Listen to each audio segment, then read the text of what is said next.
I've been asked to compile a history, not a history of one war, one reign, or one kingdom, though such things will fill these pages abundantly before I am done. A history, rather, of everything that is known, or at least everything my lord deems worth the knowing. The scope of this commission troubles me more than I have said aloud. What manner of sovereign requires an accounting of the entire world's memory? I was not told. I have learned not to ask. My name is Titus Cervus. I am a librarian of the Empire, a keeper of texts, a reader of languages living and dead, and, it now seems, a servant of a purpose I do not fully understand. I was chosen for this work, not for any particular brilliance, but for thoroughness. My Lord wishes nothing omitted, nothing quietly set aside. I gave my word I would oblige him honestly. Whether that promise survives contact with the material remains to be seen. The starting point, I confess, surprises me. My Lord directed me not to some great founding, not to the forging of a dynasty, or the coronation of a king, but to an account so obscure that I nearly failed to locate it in the archive at all. The text is fragmentary, its provenance uncertain, its importance, to me at least, entirely unclear, and yet the directive carried an urgency I have not often heard from the Lord's agents, as though this particular fragment mattered a great deal more than a regional skirmish ought to. But I was not commissioned to understand the purpose of this work, only to complete it. And so we begin. In the darkling woods of a place called Dwarfstrangle, a name that does not inspire confidence in the hospitality of its inhabitants, there stands a ziggurat, ancient, solitary, forgotten by every living thing with the good sense to forget it. Century upon century it has crumbled in silence, and one imagines it would have preferred to continue doing so indefinitely. It was not to be. On the day in question, the day this account concerns, a company of dwarves broke the peace of sleeping millennia, 6 of them: Sigurd Strongarm, Ziggurat Blackbrow, Sigrun Slendershank, Skeggi Brokenback, Sagorn Brittlebone, and their leader, one Thorgrim Braindim.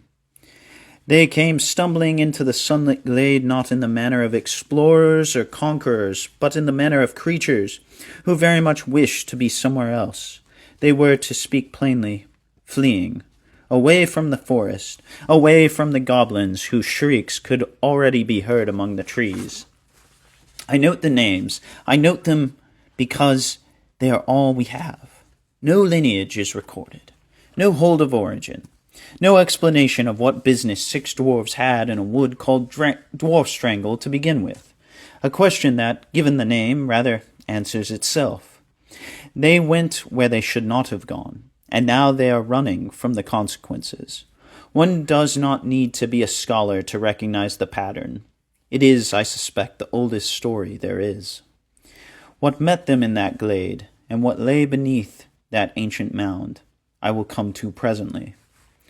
It is Thorgrim who speaks first. Whether these were his exact words, no chronicle records with certainty, but the sentiment is well attested, and it is this: "This looks like a likely place to make an end of it.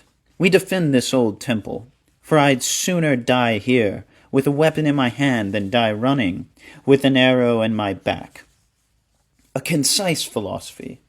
One notices he does not propose victory. He proposes a choice between 2 deaths, and selects the one that permits him to face the thing that kills him. Among dwarves this passes for a rousing speech. I pause on this because a man would not have said it, or if he did, he would have meant something different by it. A man frames a last stand as a sacrifice. I die so that others may live. He requires the death to purchase something. An elf, I am told, frames it as beauty, the aesthetic completion of a life that chooses its own ending. The dwarf does neither. Thorgrim does not pretend his death will buy anything. He does not reach for poetry. He simply prefers to see what kills him. There is something in this I find both admirable and faintly maddening. A practicality so absolute, it leaves no room for hope, and therefore no room for despair either. The others murmured agreement, in the sullen way of dwarves, which is to say, in the only way of dwarves. I have observed that this race does not deliberate so much as settle. A thing is proposed, it is either obviously correct or obviously stupid. If correct, they grumble their assent and get on with it.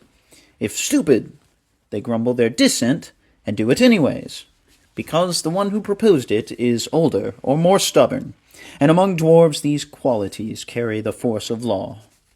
And so the company deploy themselves upon the Ziggurat, that crumbling monument to whatever forgotten power raised it, and they make ready to meet what comes howling out of the trees. 6 dwarves on a mound in a glade, waiting to die well.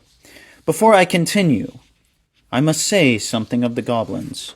They are, and I will endeavor to be measured in this assessment, wretched, evil, black-hearted, and mean. They dwell beneath the earth in caverns and holes, not as the dwarves do, who build cities underground with the ambition of kings, but as vermin nest, because darkness suits their nature, and sunlight causes them physical pain. They emerge only when driven by necessity or malice, and as these 2 impulses account for very nearly the whole of goblin motivation, they emerge rather more often than one would like. They hate dwarves, a hatred codified by millennia of war, vendetta answering vendetta, until the original grievance is long forgotten, and the killing has become its own inheritance. They fear elves, which I note without comment, because, well, except to observe that a creature's fears are often more revealing than its hatreds, and when no enemy is at hand, they turn on each other with the same enthusiasm. One hesitates to call this a flaw when it's so clearly a defining trait. The fight, such as it was, began well for the dwarves, as fights often do for those who choose their ground and let the enemy come to them. The Ziggurat was a stepped thing, each level rising some 20 feet with sheer sides. Most of the original ramps had long since rotted or collapsed, leaving only a handful of approaches still passable. The dwarves had arrived first. They had positioned themselves with care. They'd gathered rocks, loose masonry from the ruin itself, and piled them where they could be dropped on whatever came climbing up. Sigurd and Skeggi had clear sight lines from the upper levels, crossbow and bow commanding the glade below. The first goblins broke from the tree line in a ragged knot. Not a formation, a clump. They had been running hard enough to keep pace with the fleeing dwarves, but not hard enough, apparently, to arrive together. Some came from the east, others from the south. A few emerged blinking and furious from a completely different stretch of forest. Having evidently gotten lost in the pursuit of creatures, they outnumbered considerably. This is what goblin warfare looks like. Not strategy, not even coordination. Appetite with legs.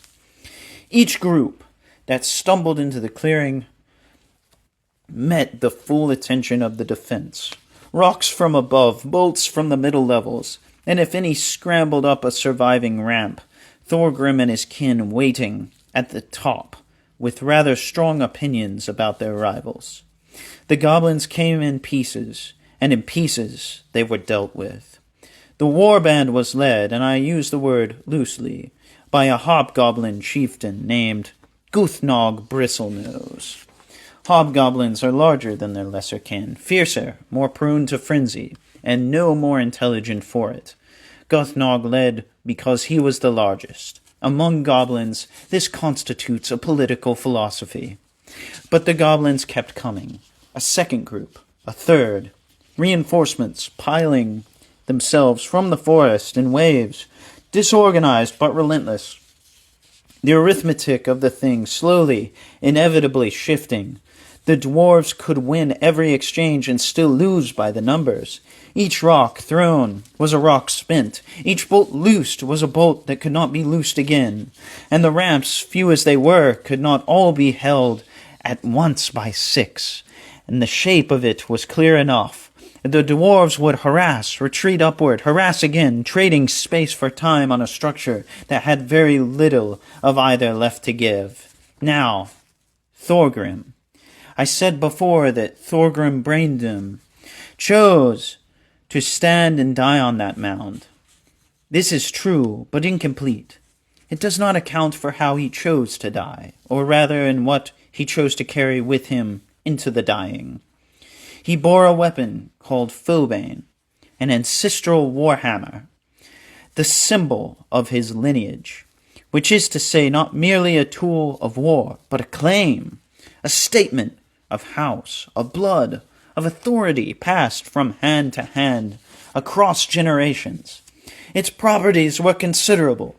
The chronicles attest that it struck a paralyzing terror into all non-dwarf creatures who came within its presence, and that its blows carried a venom that could fell what mere force could not. More than this, its bearer could summon and master the battle frenzy at will, entering and leaving that red madness as a man steps through a doorway. This is not a common gift. This is mastery over the very thing that masters most warriors. Beneath his outer garments, Thorgrim wore a coat of mithril, that rarest of metals, bright as silver and stronger than steel. The source notes that dwarves sometimes wear such treasures hidden, concealed beneath common cloth. I find this extraordinarily telling.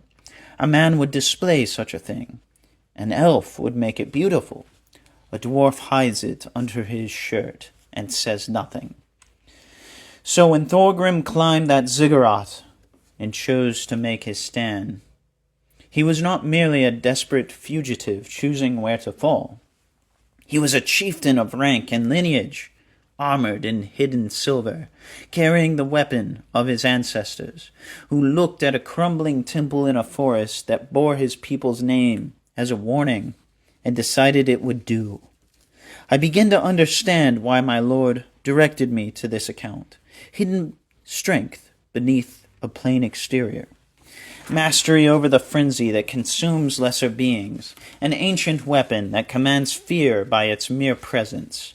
There is something here that resonates with concerns beyond this forest, beyond this skirmish. Though what those concerns might be, it's not my place to guess. And here the account fails me. The source simply ends, mid-battle. No resolution. No record of who fell first or last. No confirmation of whether Phobane was lost in the fighting or recovered by some later hand. No mention of Gothnog Bristlenose's fate, for whatever that is worth. The ziggurat returns to silence, and the chronicle offers nothing further. I will say what the tactical shape suggests. The dwarves were 6 against a force that grew with every passing minute. They held the high ground on a crumbling structure, with no escape and no relief. The most likely outcome is the obvious one, but likely is not attested, and I will not record what I cannot confirm. I note the gap. If further sources come to light, as they sometimes do, in the deeper stacks, I will return to it. A historian can do no more, and no less. I've spent more time on this fragment than its length would seem to warrant. 6 dwarves, a ruin, an incomplete record of a small fight in a forest. No one remembers. I do not apologize for the thoroughness. The account deserves it, not for its scale, but for its clarity. Because the source does not need an ending. The ending is beside the point.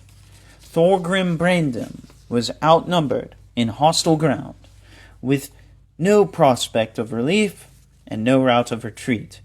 He knew this. His companions knew this. And he chose not to escape, not to bargain, not to scatter into the trees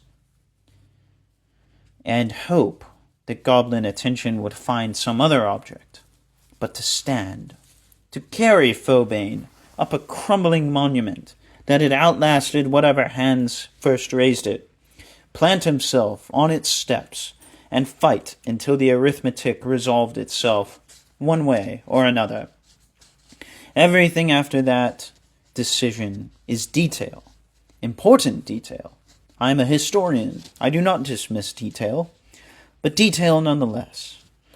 The meaning was settled the moment Thorgrim looked at that ziggurat and said it would do. My lord's interest in this account continues to puzzle me. His domain is vast, his concerns are, I must assume, proportionate.